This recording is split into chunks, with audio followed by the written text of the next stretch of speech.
একটা সুন্দর একটা অনুভূতি, একটা সুন্দর একটা স্মৃতি। ছোট বাচ্চাটার হাসি দেখে বোঝা যাচ্ছে সে আসলে কতটা আনন্দমুখর একটা সময় পার করছে। তো এরকম সময়টা আসলে আমরা গ্রামীণ পরিবেশে দেখতে পাই। এটা যদিও বর্তমান সময়ে গ্রামে দেখা যায় না, যেহেতু আধুনিকতার ছোঁয়ায় সব গ্রামে এখন কিন্তু প্লাস্টিকের বিভিন্ন গাড়ি ঢুকে পড়েছে।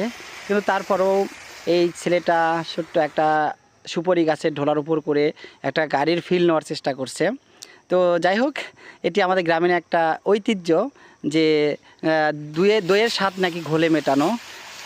তারপরেও আমাদের এই যে সংস্কৃতিটা, এই সংস্কৃতি নিয়েই কিন্তু গ্রামের যে শিশুরা বেড়ে ওঠে।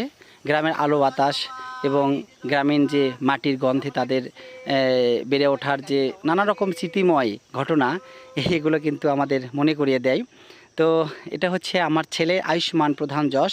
সবাই তার জন্য আশীর্বাদ করবেন যেন সকল পরিবেশে সে নিজেকে খাপ খাওয়াইতে পারে।